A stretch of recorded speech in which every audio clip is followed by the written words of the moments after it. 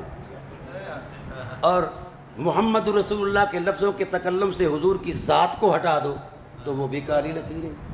تو کوئی ان دال لفظوں کی مدلول حقیقت ذات ہے. جب تک ذات نہیں تب تک بات ہی نہیں ہے. جب تک ذات نہیں تب تک بات ہی نہیں ہے. تو بھئی دوستان محترم، اب بات تھی لا الہ الا اللہ. ذات کیا تھی؟ ذات حق کے حسن کے رعنائیاں، اللہ کی الوہیت کے جلوے. بات کیا تھی؟ محمد رسول اللہ. ذات کیا تھی؟ ذات محمد. ذات محمد کلمے سے ہٹ جائیں تو کلمہ نہیں رہتا. کبھی کوئی ایسا درخت بھی فطری تقویم میں محسوس ہوا کہ وہ درخت تو ہو، نہ شاخیں ہوں، نہ شگوفے ہوں، نہ پھل ہوں؟ ہے ایسا؟ ایک بڑی بات کرنے لگا ہوں. تو فطری تقویم میں یہ ضروری ہے نا. تو یہ اہل بیت نبوت کے نفوس قدسیہ خود کلمہ کی حقیقت میں شامل ہیں. ان کی تقویم فطرت پر کلمے کی تقویم علم موجود ہے.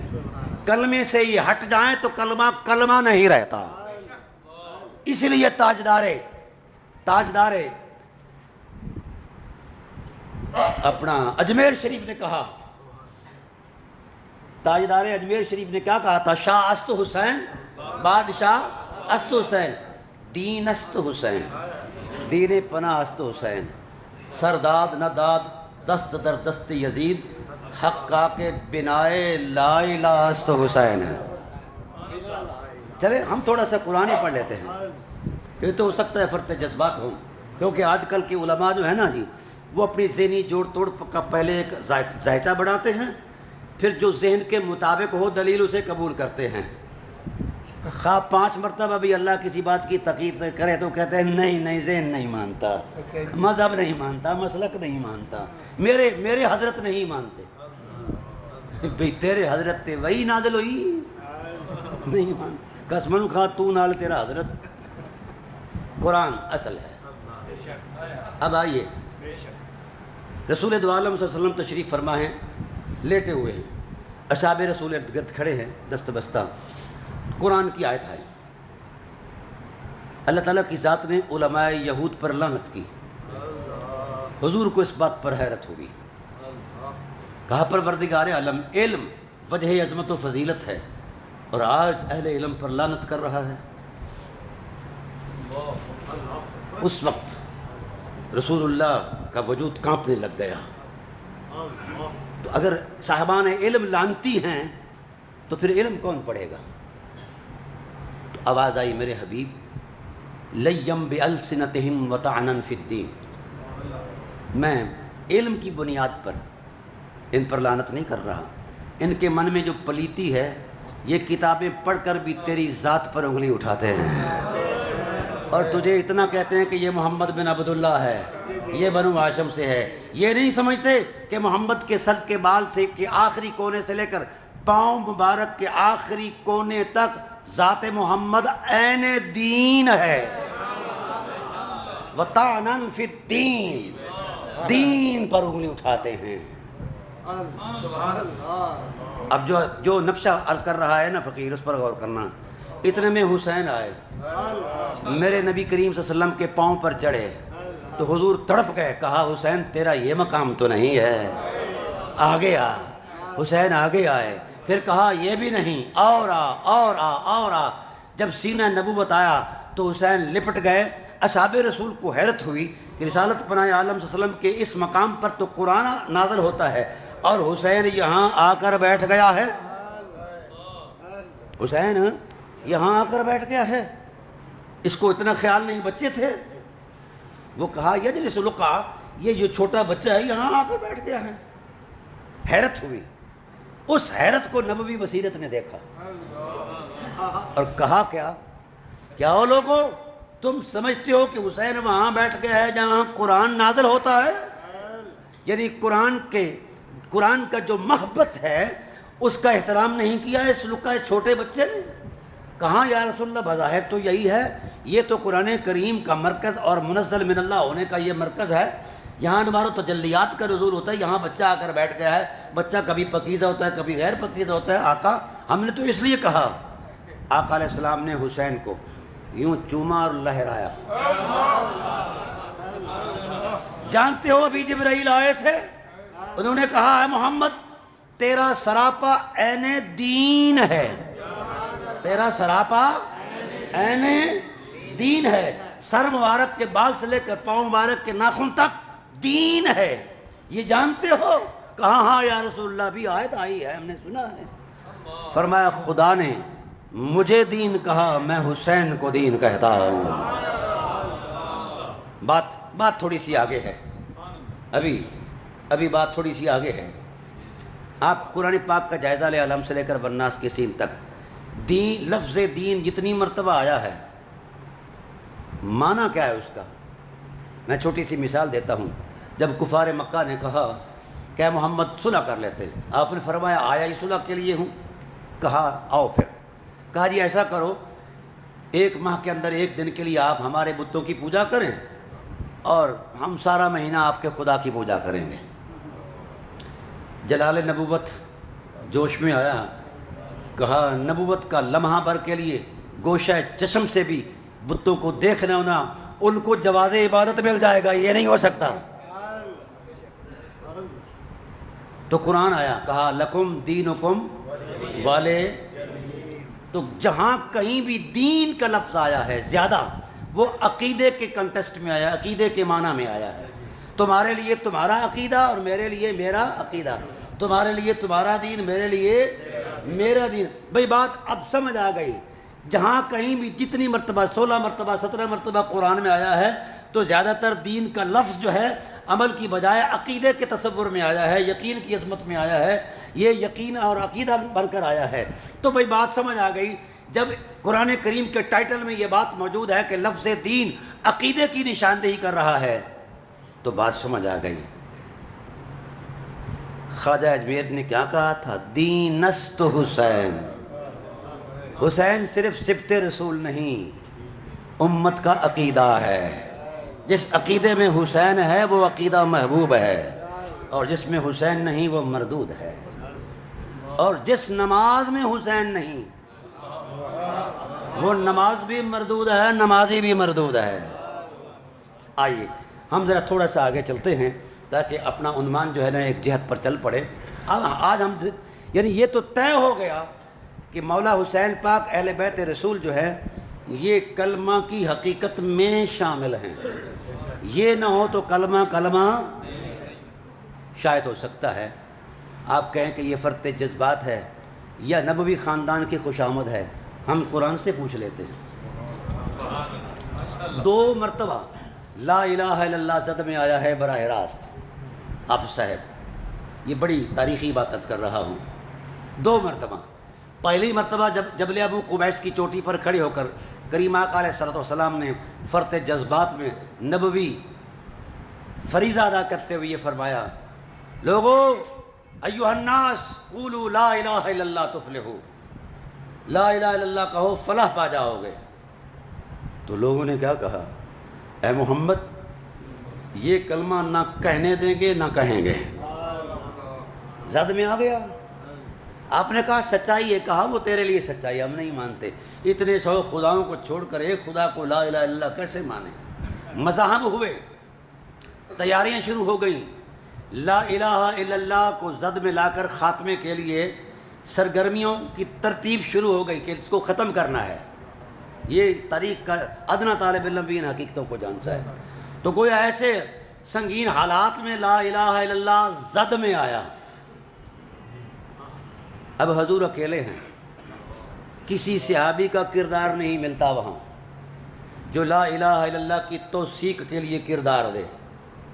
بہت سارے اصحاب ہجرت کر کے حبشہ چلے گئے، کچھ لوگ جو رہ گئے ان کو خاموش رہنے کا حکم تھا، کچھ کسی کی کسٹڈی میں تھے۔ جب لا الہ الا اللہ مکی دور میں زد میں آیا تو لا الہ الا اللہ کی پہلی طاقت بن کر جو ذات آئی ہے اسے ابو طالب علیہ السلام کہتے ہیں۔ کیا کہا؟ آقا علیہ السلام کا بازو پکڑا، وہاں سے جبل ابو قبیس سے لے کر مکہ کعبۃ اللہ کے اندر آ گئے۔ وہاں لوگوں کے بڑے بڑے جناب لگے ہوئے تھے تکیے، رئیس بیٹھے تھے، تو حضور کے کان مبارک میں کہا اے محمد لا الہ الا اللہ حق نہیں؟ کہا اے ام محترم اس سے بڑا حق ہی کوئی نہیں۔ کیا محمد رسول اللہ سچ نہیں؟ کہا اس سے بڑا سچ ہی کوئی نہیں۔ تو پھر یوں حضور کا بازو اونچا کیا، کہا فصدع بعمرک ما علیک غضاضۃ، میرے سونے محبوب باں کٹ کے آنکھ لا الہ الا اللہ محمد رسول اللہ۔ آپ کو میں نے پنجابی میں سنایا ہے، یعنی دھڑلے سے کہو لا الہ الا اللہ محمد رسول اللہ۔ حضور نے پھر مڑ کے دیکھا کہ حالات کی سنگینی ہے، یہ تو مجھے نہیں کہنے دیتے، آپ اعلان کروانا چاہتے ہیں۔ فرمایا واللہ لن یصلوا الیک بجمعہم حتی اوسد فی التراب دفینا، میرے محبوب جب تک ابو طالب کے وجود میں سانس ہے کوئی آنکھ تیری طرف نہیں دیکھ سکتا۔ وہ کفار مکہ پھڑ پھڑائے، اپنے حسب روایت اٹھے، تو سب سے پہلے اسلام کی تاریخ میں جس تلوار نے سب سے پہلے حمایت نبی کے اندر، حمایت شریعت کے اندر اپنا کردار دیا ہے، وہ ابو طالب کی تلوار ہے۔ یوں نکالی اور کہا کیا بہت خوبصورت جملہ ہے قبلہ، کہا اقیم علی نصر النبی محمد اقاتل عنہ بالقناء والقنابل، کہا او کفار مکہ محمد کل بھی سچا تھا اور آج بھی سچا ہے،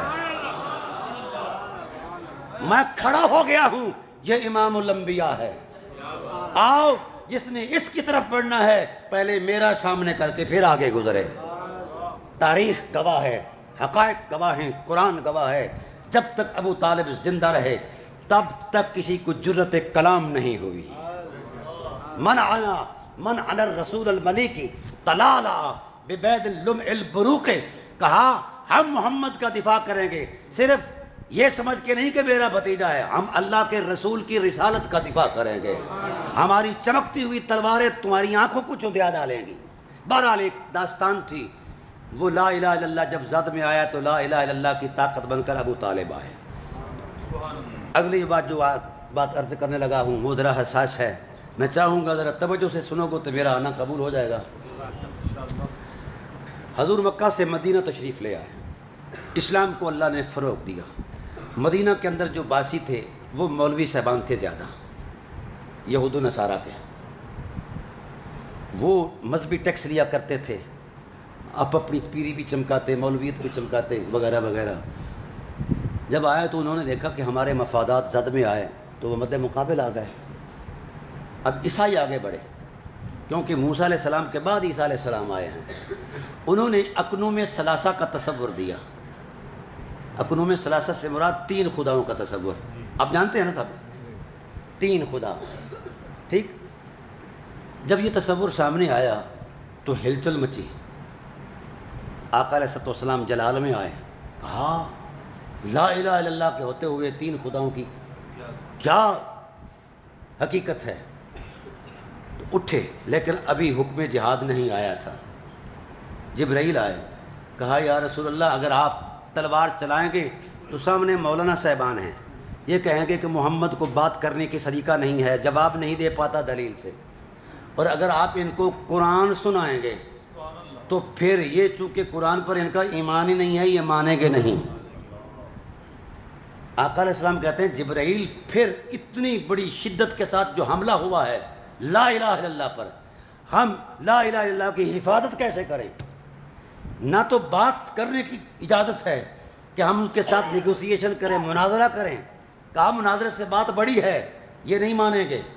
بد دیانت ہے نا، کتابوں میں تبدیلی کرنے والے ہیں، تحریف کرنے والے ہیں، اور لڑائی اس لیے نہیں کہ قیامت تک ایک ان کا گلہ رہے گا۔ تو پھر کہا جبرائیل لا الہ الا اللہ زد میں ہے، بچاؤ کی صورت کیا ہے؟ اللہ نے فرمایا فمن حاجک فیہ من بعد ما جاءک من العلم، اے حبیب اگر یہ آپ سے حجت لے آتے ہیں، آپ کے سامنے کٹ حجتی کرتے ہیں، اور اپنے دین اقنوم ثلاثہ کی تائید میں یہ کوئی دلیل پیش کرتے ہیں، حجت پیش کرتے ہیں، تو آپ بھی حجت پیش کریں۔ اے اللہ کیا حجت پیش کروں؟ آیت، روایت؟ کہا نہیں، آیت بھی نہیں، روایت نہیں۔ فَقُلْ تَعَالَوْا نَدْعُوا أَبْنَاءَنَا وَأَبْنَاءَكُمْ وَنِسَاءَنَا وَنِسَاءَكُمْ۔ حضرت زہرا سے کہو اٹھے، آج لا الہ الا اللہ کو بچا لے۔ حسنین سے کہیں کہ میدان میں آئیں، اپنے گھر والوں کو لے آؤ، تو اس وقت یہ حجت الہیہ بن کر آئے۔ اہل بیت نبوت لا الہ الا اللہ کی تائید بن کر، طاقت بن کر حجت الہیہ کی عظمت میں آئے۔ یہ الگ بات ہے کہ آج کے تصورات فکر نے ان حجتوں کو چیلنج کیا ہوا ہے، کہیں کوئی نقص تلاش کر رہا ہے، کہیں کوئی عیب تلاش کر رہا ہے، وہ اپنے علمی وہ جو ہے نا الٹے سیدھے پیمانے جو گھر میں گھڑے ہوئے ہیں اجرے میں بیٹھ کر، وہ ان زاویوں میں ان شیشوں میں دیکھتے ہیں۔ حضرت زہرا محض بنت رسول نہیں، اللہ کی الوہیت کی حجت ہیں، اور یہ قرآن اس بات پر گواہی دے رہا ہے۔ آئیے، بات ہو رہی تھی کہ یہ کلمہ طیبہ ایک پاکیزہ درخت ہے۔ کلمہ طیبہ پاکیزہ، بھئی یار آپ لجپالوں کے ساتھ تعلق رکھتے ہیں، مجھے یہ جو ہے نا ادھاری، سبحان اللہ، یہ میری نہ عادت ہے، تو نہ میں کہنے دیتا ہوں ادھاری، روح بولے تو پھر بولنا، لیکن اتنی بات ہے کہ جو کہہ رہا ہوں اسے غور سے سنیں۔ کہا کہ میں درخت، علی، شاخیں زہرا، شگوف حسنین، پھل۔ اب براہ راست درخت جو ہوتا ہے وہ تنا تو نہیں بنتا، پہلے اس کا جوہر جس کو بیج کہتے ہیں، پھر اس بیج کے دامن میں اس کا جوہر کمپل ہوتی ہے، جڑ بنتی ہے، پھر جا کے درخت ایسا ہے نا۔ ڈاکٹر صاحب یہ آپ کے نصیب کی عظمت اور بلندی ہے کہ آج ہم ادھر چلے گئے جس حرم کا طواف جبرائیل کیا کرتے تھے۔ حضور کا سارا پیکر مؤثر شریعت ہے نا، حضور نہ ہو تو شریعت نہیں بنتی۔ اور یہ جو اجزائے رسول ہیں، تنا اگنا مقصد نہیں، پھل مقصد ہوا کرتا ہے، پھل مقصد ہوا کرتا ہے۔ پتوں کی خوشبو اور پھولوں کی خوشبو ہی معطر کیا کرتے ہیں، تنے نہیں معطر ہوتے، سمجھا گی نا۔ لیکن چونکہ یہ عام تنا نہیں، یہ وجود نبوت ہے، یہ تو جس راہ سے گزر جائیں ذرے خاک کے خوشبودار ہو جایا کرتے ہیں۔ اچھا، آج یہ کرنا چاہتا ہوں کہ حضور نے تنے کا تصور دیا، جڑ کا، انا تنے کا، اور شاخوں کا، شگوفوں کا، پھل کا، پتوں کا۔ آئیے، اس درخت کی کوئی جڑ بھی تو ہے نا، اصلھا ثابت، اس کی اصل جو ہے، ہائے ہائے ہائے، حیرت ہے کہ کبھی تنا اصل میں مؤثر نہیں ہوتا، جڑ تنے میں مؤثر ہوتی ہے۔ جڑ نہ ہو تو تنا سوکھ جایا کرتا ہے۔ سلام اس اصل پر کہ مصطفیٰ تو ساری شریعت کی اصل ٹھہرے، سلام اس اصل پر جو مصطفیٰ کی بھی اصل ٹھہرے ہیں۔ اصلھا ثابت، یہ لفظ ہے، یہ جو ثابتن ہے نا جی، یہ نکرہ ہے، ٹھیک ہے۔ یہاں بڑا ایک سبق دیا ہے قرآن کریم نے کہ جڑ بڑی مضبوط ہے۔ کیوں؟ جڑ کب مضبوط ہوتی ہے؟ جب اسے بیماری نہ لگی ہو، آلودگی نہ لگی ہو، سیونک نہ لگی ہو، کوئی ایسی چیز نہ لگی ہو۔ قرآن کہہ رہا ہے اصلھا ثابت، محمد تیری اصل اتنی پاکیزہ ہے جہاں پاکیزگیاں بھی طواف کرتی ہیں۔ اصل عربی میں ام کو بھی اصل کہتے ہیں، ام کو ماں کہتے ہیں، اور اصل کو بھی ماں کہتے ہیں۔ سلام اس ماں پر جو میرے محمد کی اصل ہے، اور سلام اس باپ پر جو اصل کے لیے جوہر کا کام دے رہا ہے۔ بھائی اگر یہ خیالات کی دنیا ہے، یہ جو خیالات کی دنیا ہے، ہاں اصل کا بیان ہو گیا۔ ہاں، یہ اس لیے کر رہا ہوں یہ اس لیے کر رہا ہوں، آپ کو اس طرف اس لیے لے جا رہا ہوں کہ حسین محض فطری محسوس نہیں، حسین مشیت کا تسلسل ہے، اور اس کا جو سفر ہے بڑا پرانا ہے۔ حسین کی ترکیب فطرت کے لیے خدا کو کتنا اہتمام کرنا پڑ گیا ہے، حضرت زہرا کی عصمت کی حرمت کو بیان کرنے کے لیے خدا کو کتنا کچھ کرنا پڑ گیا ہے۔ مشیت الہی رکی نہیں، پیچھے ہائے ہائے ہائے، اوپر جاؤ۔ ہاں یہاں تھوڑا سا روکوں گا۔ آپ آیت پڑھتے ہیں ان اللہ ملائکتہ یصلون، پڑھتے ہو، معنی بھی جانتے ہو، مجھ سے زیادہ جانتے ہو۔ اللہ اور فرشتے درود بھیجتے ہیں، تم بھی درود بھیجو۔ اصحاب رسول نے سنا تو بڑا عام سا ایک کلیہ کہا علمنا الصلاۃ، آقا سلام تک کا طریقہ جانتے ہیں، سلام نہیں، صلاۃ نہیں آتا، علمنا، ہمیں سکھاؤ۔ اب حضور یہاں رکے، قبلہ بڑی خوبصورت بات ہے، یہ میری نہیں، کیا بات، قرآن کی ہے۔ حضور یہاں رکے، صحابہ کے مزاج اور ان کے ظروف دیکھے، کیا یہ صلاۃ کی حقیقت سے آشنا ہے؟ دیکھا کہ صلاۃ کے مرتبے تک ان کی نگاہیں اور علم نہیں پہنچ سکتا ہے، اس لیے ان سے کہا قولوا اللہم صلی علی، خدا سے کہو کہ وہ بھیجے، تمہارے خیال کے تصورات سے کہیں بلند ہے مرتبہ صلاۃ۔ اچھا، یہ علماء تشریف فرمائے، ان کی تفنن طبع کے لیے ایک ذوق محبت کا ایک جزیہ پیش کرتا جاؤں۔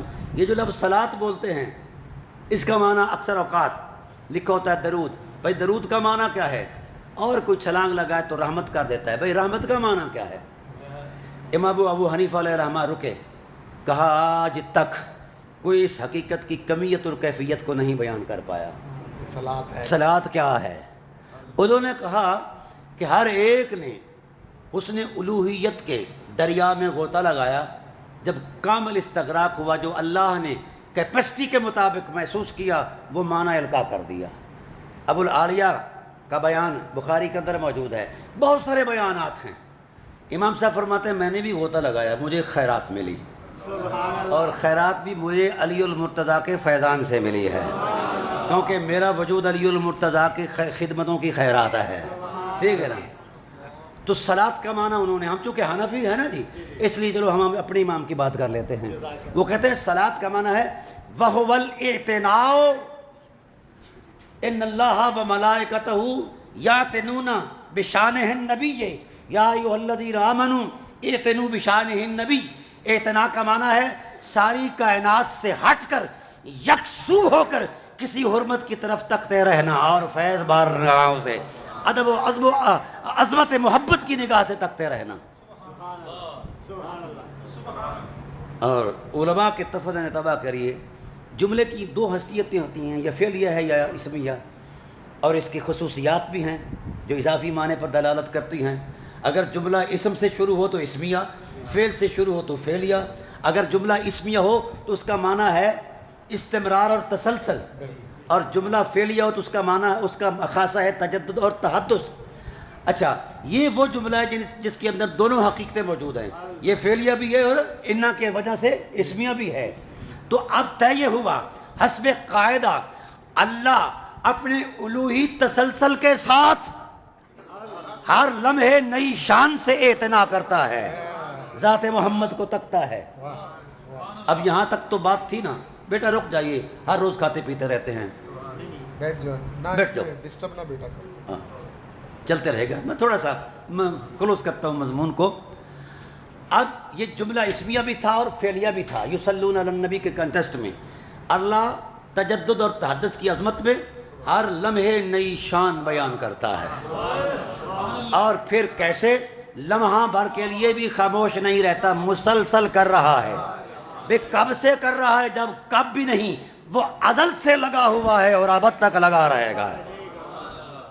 اچھا، اب آئیے جو چیز آپ کو عرض کرنا چاہتا ہوں، حضور نے فرمایا کہ یہ آیت آئی، اس کا معنی میں بیان کر رہا ہوں، قولوا اللہم صلی علی محمد۔ بات تو یہاں تک تھی، یصلون علی النبی کا تقاضا یہی تھا کہ نبی پر درود بھیجو۔ نبی نے فرمایا کہ قرآن کا معنی پورا نہیں ہوگا۔ آقا معنی آیت کیسے پورا ہوگا؟ فرمایا مجھ پر بھی درود ہو اور میری آل پر بھی درود ہو۔ تو جو نفوس قدسیہ معنی قرآن بن کر منصہ شہود پر آئیں، ان پر بحث ہو سکتی ہے؟ نہیں ہو سکتی۔ اچھا، جو عرض کرنا چاہتا ہوں اعتنا کامل توجہ کے ساتھ، اے اللہ تیری یہ کائنات، اس کا اتنا بڑا تانا بانا، اور پھر تیری توجہات کا مرکز یا محمد کی ذات ہے یا آل محمد ہے، تو کائنات کے تصورات کو کس کے سپرد کیا ہے؟ کہا مجھے اے حبیب تیری حرمتوں کی قسم، فل مدبرات امرا، کائنات کا نظم ہم نے مدبرات کے امر کو دے دیا ہے، بس ہم فارغ ہو کر تجھ پر اور تیری آل پر درود پڑھتے ہیں، اعتنا کرتے ہیں۔ اب چھوٹی سی مثال آپ کو سائنسی دے جاؤں تاکہ آپ کے یقین میں اور بلندی آ جائے۔ بڑی خوبصورت بات، یہ جو پتھر ہیں، پتھر آپ نے دیکھے نا، بجری بھی پتھر، یہ جو مسجدوں میں لگاتے ہیں یہ بھی پتھر، بدلتی ہے نا کوالٹی، کیوں بدلتی ہے تو جنس تو پتھر ہے، کوالٹی کیوں بدلی؟ ان پتھروں پر سورج کی شعاؤں کا انعکاس زیادہ ہوتا ہے۔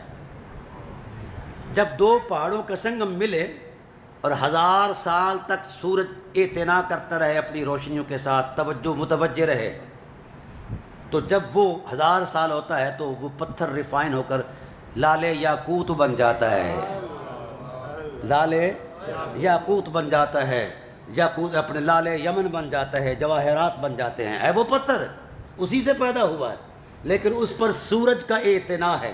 کتنی دیر تک؟ 1000 سال تک۔ 1000 سال تک پتھر کو سورج دیکھے تو وہ پتھر نہیں بنتا رہتا، لال بن جاتا ہے، روشنیاں دیتا ہے۔ میرا رب ازل سے محمد کو بھی تک رہا ہے اور آل محمد کو بھی تک رہا ہے۔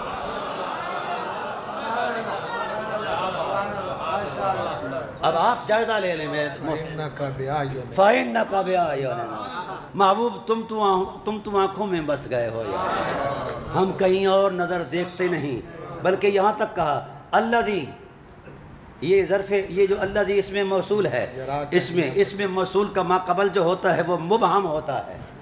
کیا ہوتا ہے؟ واہ، اور اس کا ما بعد اس ابہام کو دور کرتا ہے۔ بھئی وہ الذی کوئی تھا، کیا تھا کوئی پتہ نہیں ہے، کوئی پتہ نہیں کسی کو وہ کیا تھا، بس اس نے کیا کہا میں ہوں، بھئی تو کیا ہے کوئی پتہ نہیں، علم خاموش، عالم خاموش۔ بس اگر میری پہچان چاہتے ہو، الذی یراک، میں وہ ہوں جو حسن محمد کو تکتا رہتا ہوں، حین تقوم، اس وقت سے تک رہا ہوں جب وقت بھی کسی پیمانے میں نہیں تھا۔ یہاں بھی لفظ ہین آیا ہے اور وہاں بھی لفظ، اب ان دونوں میں ربط پیدا کرے تو ایک ہین کی بجائے 2 ہین رل گئے۔ لگاؤ ضرب تقسیم، ہندسوں سے کہو کہ جوڑ توڑ کر کے بتاؤ کہ کتنا لمحہ بنتا ہے۔ تاہم عرض یہ کرنا چاہتا ہوں دوستان محترم، یہ اہل بیت رسول جو ہیں محض بنت رسول ہونے کی حیثیت سے، ابن رسول ہونے کی حیثیت سے ان کا تشخص نہیں ہے، یہ تو ایک فطرت کا تسلسل ہے کہ فطرت کو روشنیاں دینی تھی، اس لیے اس راستے سے بھیجا۔ دراصل یہ اللہ کے حسن کے جلووں کی نمائش ہے، یہ اللہ کے حسن کی رعنائیاں ہیں۔ اب آئیے تھوڑا سا ہم سمیٹتے ہیں گفتگو کو۔ یہ بات بڑی قابل غور کہ حسین فرط جذبات سے نہیں بنے، خیالات سے نہیں بنے، ایک تاریخ ہے۔ کس کی؟ حضور فرماتے ہیں فلم یصبنی شیء من عہد الجاہلیت، جب سے میری فطری تقویم کا آغاز ہوا قدرت کی نگاہوں نے پہرا دینا شروع کر دیا، میری ہر ماں کی حرمت کا پہرا دیا، ہر باپ کی عفت کا پہرا دیا، ان کے کرداروں میں اتنا کرم تھا، اصلها ثابت، محمد کی اصل اتنی پاک ہے، اتنی مضبوط ہے کہ وہاں وسوسہ گناہ بھی نہیں گزر سکتا، کسی خطا کا گزرنا تو دور کی بات ہے، من الاقدار والوساوس، وہاں تو وسوسے کے اوپر پابندی ہے، کوئی خیال نہیں گزر سکتا۔ اور کہا کیا، بی بی صاحبہ فرماتی جب محمد کریم میرے شکم رحمت میں آئے نا تو ایک بھینی بھینی آواز آئی، اتعلمین بما تحملین، بی بی جانتی ہے تو کس شان سے نوازی گئی؟ کہا اس لفظوں میں مٹھاس اتنی تھی کہ میری روح کا آنگ آنگ مست ہو گیا، ذوق سے سرشار ہو گیا، لیکن آواز دینے والا نظر نہیں آتا. ادھر ادھر تکتی ہوں، اجنبی میں اکیلی تھی، خامن تو سر پر تھا نہیں، تو میں اس اجنبیت کے ماحول میں تکتی کون ہے. ایک مرتبہ میں نے تڑپ کر کہا او مہربان، تیری آواز میری اجنبیت کو دور کر رہی ہے، بتا سکتے ہو کہ تم اس شفقت کا پیمانہ کیا رکھتے ہو، کون ہو؟ تو آواز آئی بی بی محمد کا خدا تسلیاں دے رہا ہے. سب سے پہلے جس نے مبارک دی حضور کی ولادت پر. بڑا ایک عجیب جملہ ہے قبلہ حضور کی والدہ کریمہ کا. وہ کہتی ہیں کہ مجھے آواز آئی اہنی ایک یا آمنہ بنت وہب، اے آمنہ بنت وہب تجھے مبارک ہو مبارک ہو. مٹھاس تو وہی تھی لیکن آواز میں وہ شناسائی نہیں تھی. تو کہا ہم خدا سب سے پہلے مبارک دینے آئے ہیں. اور بڑا جملہ ہے، فرمایا حتیٰ غیب عنی، ہوا یہ کہ محمد کریم جب پیدا ہوا تو مجھ سے غائب کر دیے گئے. میں ممتا تھی، تڑپ اٹھی کہ بڑے ارمانوں کا ترجمان ہے محمد کریم، بڑی امیدوں کی عظمت ہے، تو کہاں غائب ہو گیا؟ تو ایک تسلی کا نور آیا، سکینہ میرے قلب پر اترا. تو اس نور میں آواز تھی کہ بی بی تیرے انتظار کے لمحات 9 ماہ تھے، تو 9 مہینوں کے اندر اتنی بےتاب ہو گئی. ہماری انتظار دیکھ، ہم اس محبت اور حرمت کو تکنے کے لیے ازل سے انتظار کر رہے ہیں، ہم اس وقت سے انتظار کر رہے ہیں. اس لیے پہلا حق ہمارا بنتا ہے، پہلے ہم جلوہ کریں گے پھر تمہیں دکھائیں گے. قرآن کریم کی آیت آئی، اے لوگو اس خاندان کو صرف فطری محسوس نہ سمجھنا. لقد جاءکم رسول من انفسکم عزیز علیہ ما عنتم حریص علیکم بالمؤمنین رؤوف الرحیم. جہاں نفاستوں کی انتہا ہے وہاں میرے محبوب کی ماں کی حرمت کی ابتدا ہے. آقا علیہ الصلوۃ والسلام نے خطبہ دیا. یہ بھی یاد رکھے اہل بیت النبوت کی حرمت میں حضور نے کئی مرتبہ 100 سے زائد خطبے دیے ہیں. کتنے؟ 100 سے زائد. کہا کیا؟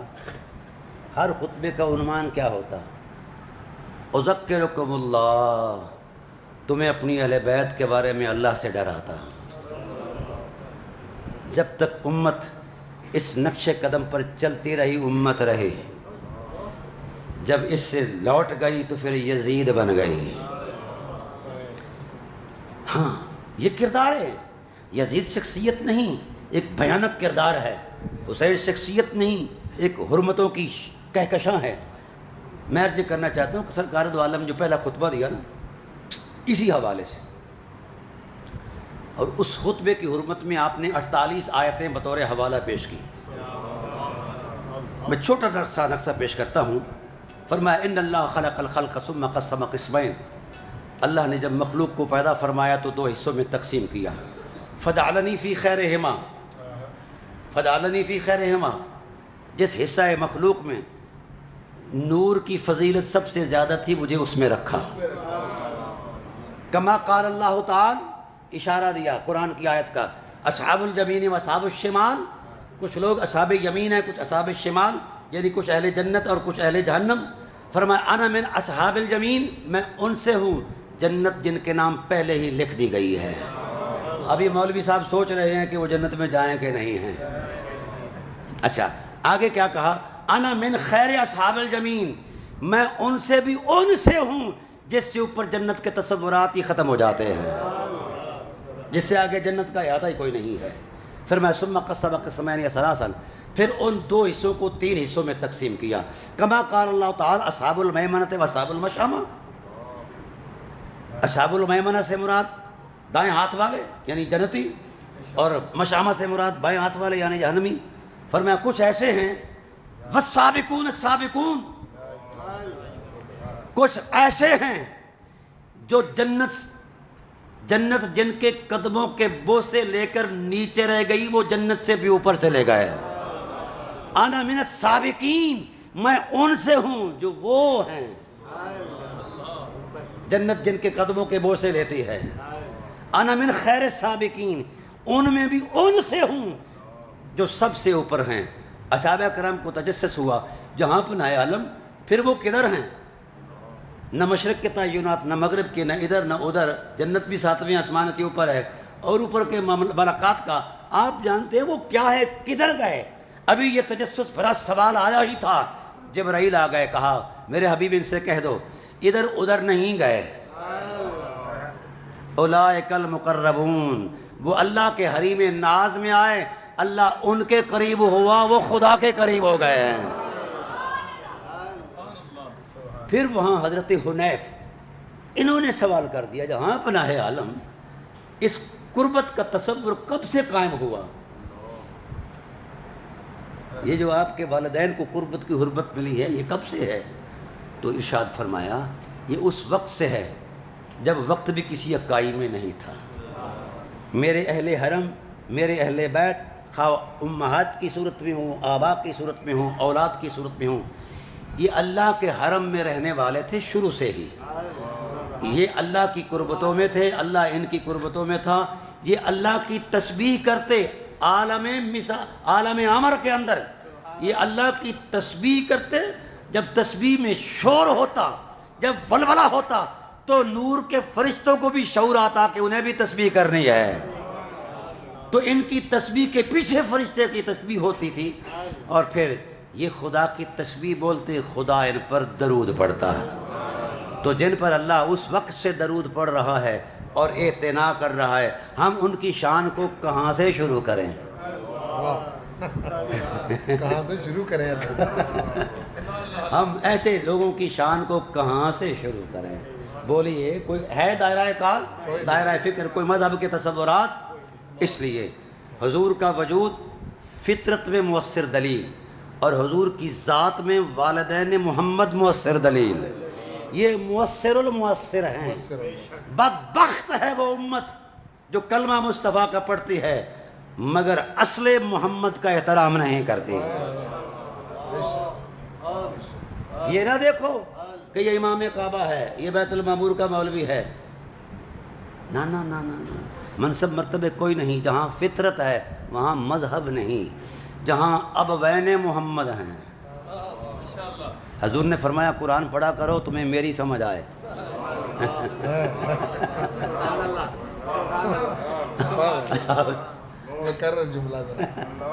فرمایا قرآن پڑھا کرو تمہیں محمد کی معرفت آئے، قرآن پڑھا کرو تمہیں محمد کی سمجھ آئے۔ آقا کہاں سے پڑھا کریں؟ قرآن تو سارا ہے، ہم کہاں سے پڑھا ہے؟ تو آپ نے سورہ انفال کی آیت پڑھائی، یا ایھا الذین آمنوا استجیبوا للہ وللرسول اذا دعاکم لما یحییکم واعلموا ان اللہ یحول بین المرء وقلبہ وانہ الیہ تحشرون۔ یہ آیت پڑھائی، آپ نے کہا، اصحاب نے کہا یا رسول اللہ اس آیت میں کیا بیان کرنا چاہتے ہو؟ فرمایا یہ سعید بن مالا سے پوچھو۔ سعید بن مالا صحابی ہیں، میرے خیال عشرہ مبشرہ میں بھی ہیں۔ اچھا، یہ نماز پڑھ رہے تھے، عین نماز میں حضور نے آواز دے دی، اب یہ عجیب دوراہے پر کھڑے ہو گئے کہ اللہ کی بارگاہ میں کھڑے ہیں اور آواز مصطفیٰ کی آ گئی ہے۔ اگر خدا کو چھوڑتے ہیں تو خدا ناراض، وہ سادہ لوہی کا تصور تھا، اگر حضور پر لبیک نہیں کہتے تو حضور ناراض، پریشان ہو گئے نا۔ ایسے حالات میں بس دل میں ایک ہی بات ہے کہ جلدی جلدی دونوں کو راضی کر لیتا ہوں، جلدی جلدی نماز بھی پڑھ لیتا ہوں، یہ بھی راضی ہو جائے گا وہ بھی راضی ہو جائے گا، جلدی جلدی نماز پڑھی، لیکن اس جلدی کرنے میں بھی کچھ دیر تو لگی۔ تو کریم آقا نے فرمایا کہ جب میں نے آواز دی تھی اے سعید تو نے فوراً لبیک کیوں نہیں کہا؟ آقا میں نماز میں تھا، جبرائیل آیا، یا رسول اللہ اسے کہو یہ پھر پڑھے۔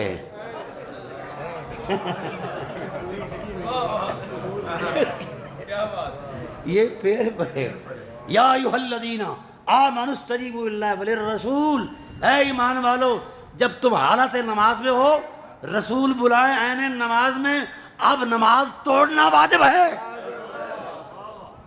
امر ہے نا، اور مطلق عن القرینہ ہے۔ مطلق عن القرینہ جو امر ہوتا ہے وہ وجوب کا باعث ہوا کرتا ہے، مؤثر ہوا کرتا ہے۔ رسول نماز پڑھیں، صحابی نماز پڑھ رہا ہو، عین نماز میں رسول آواز دے، اب صحابی پر واجب ہے نماز توڑ دے۔ فرمایا یہ امت کے لیے ہے، اور لوگوں یہ امت کے لیے ہے کہ امت نماز میں ہو، محمد آواز دے، نمازیں توڑنا واجب۔ کیوں؟ قرآن کہتا ہے لما یحییکم، اب نماز توڑنا زندگی ہے. نہیں پڑھو گے، نہیں توڑو گے، تسبیح کرتے رہو گے تو موت ہے. مزاج یار اتنا حرمت مآب ہے، خدا نے دین کی لکیریں ہی یہاں سے شروع کی ہیں. اور ایک جملہ بولا، کہا کہ تم اس بات کے پابند ہو قیامت تک رسول کے آوازے پر نمازیں قربان کر دو، اور میں نبوت والی نماز پڑھ رہا ہوں. عین نماز میں میری سادی اماں سادی آواز دے، کہے وے محمد لَأَحْبَبْتُ، مجھے محبوب ہوگا کہ نبوت والی نماز توڑ کر حضرت آمنہ کے قدموں کے بوسے لوں. اتنی بڑی ماں ہے میری، اتنی بڑی ماں ہے. اصلها ثابت. قرآن کہتا ہے اس کا کردار تو دیکھو، جس کا کردار یہ ہو تو بیٹا محمد ہی پیدا کرتی ہے. وہ اصلها ثابت وفرعها فی السماء. آئیے، میرے خیال میں آپ کی نماز کا وقت ہو گیا ہے. ہم تو آوارہ منش لوگ ہیں. یہ بات پیغام کے طور پر آل محمد سے وابستگی محض ایمان نہیں، بقائے ایمان ہے. کیا ہے؟ بقائے ایمان کی ضمانت ہے. یہ میرے جملے نوٹ کر لیں اپنے دل پر، میرے جملے دل پر نوٹ کریں. بقائے ایمان کی، یہ میں نہیں کہہ رہا، مصطفیٰ کہہ رہے ہیں. حضور عالم نجا میں ہیں. اصحابہ کرام پتہ چلا کہ حضور ہم سے جدا ہو رہے ہیں تو تڑپ گئے. یا رسول اللہ، جس رخ کو تک تک کر جیا کرتے تھے اب وہ حرم الہی میں جا رہا ہے، ہم کدھر جائیں گے؟ صحابہ کی بے تابیہ دیکھی تو رسول نے یوں نظر اٹھا کر کہا، میں لجپال رسول ہوں، میں تمہیں اکیلا نہیں چھوڑوں گا. آقا پھر آپ کی ذات کے بعد آپ کو تلاش کرنا ہو تو کہاں کریں؟ آپ کو پانا ہو تو کہاں پائیں؟ فرمایا انی تارکم فیکم امرین ان اتبعتموها لن تضلوا بعدی ابدا. فرمایا میں دو چیزیں چھوڑ کر جا رہا ہوں، میں انہی میں رہتا ہوں، یا قرآن کی آیتوں میں رہتا ہوں یا حسین کی چاہتوں میں رہتا ہوں. مجھے اور یہ بات حضور کے جذباتی الفاظ ہوتے تو ہم کہتے ہیں یہ جذبات تھے. بڑا سیاںا بندہ تھا، اس امت کا پہلا عنوان، صدیقوں کا تاجدار حضرت ابوبکر صدیق رضی اللہ تعالی. جب خلیفہ بنے نا تو لوگ جوق در جوق کہا کہ خلیفے کی ذمہ داری ہوتی ہے کہ جب رعایا پریشان ہو تو اس کی پریشانی کا ازالہ کریں. ہم پریشان ہیں، حضور نظر نہیں آتے. خطاب کر چکے ہیں کہ حضور کا وصال ہو گیا، پھر پریشان.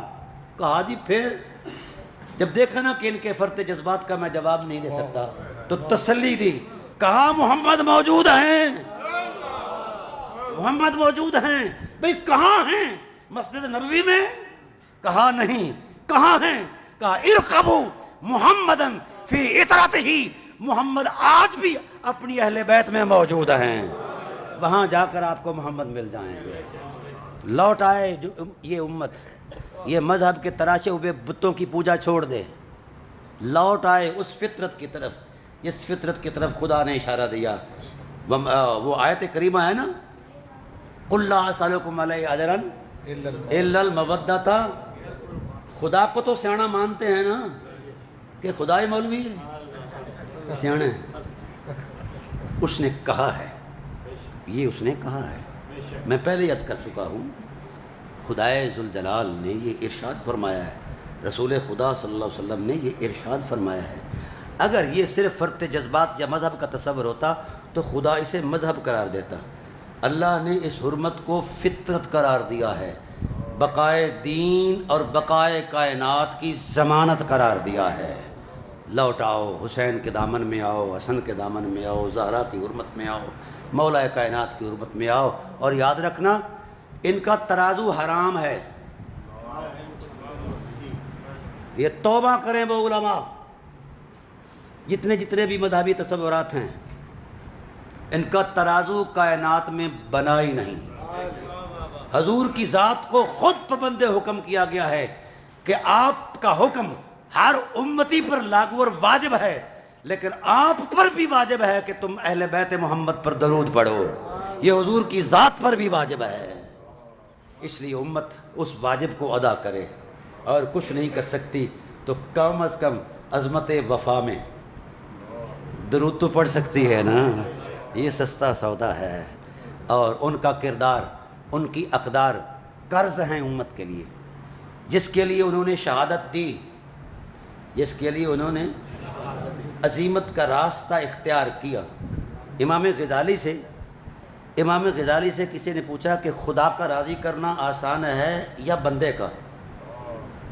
امام غزالی چیخ گئے، تڑپ گئے، یوں دیکھ کر کہا خدا کا راضی کرنا آسان ہے، بندے کا راضی ہونا خدا پر آسان نہیں ہے۔ انہوں نے کہا بڑی ذات تو اللہ کی ہے۔ کہا ہاں، خدا تو راضی ہو جاتا ہے، کانٹا ہٹا دو تو خدا راضی، یتیم کے سر پر ہاتھ رکھو تو خدا راضی، لیکن بندے کا راضی ہونا خدا پر بڑا مشکل ہے۔ بندے کا خدا پر راضی ہونے کے لیے حسین بننا پڑتا ہے۔ علی اکبر کا لاشا کندھے پر اٹھا کر آہ نہیں بھرتا حسین، مسکرا کر کہتا ہے اللہ اگر تو ایسے ہی راضی ہے تو حسین پہلے ہی راضی ہے۔ وما علینا الا البلاغ۔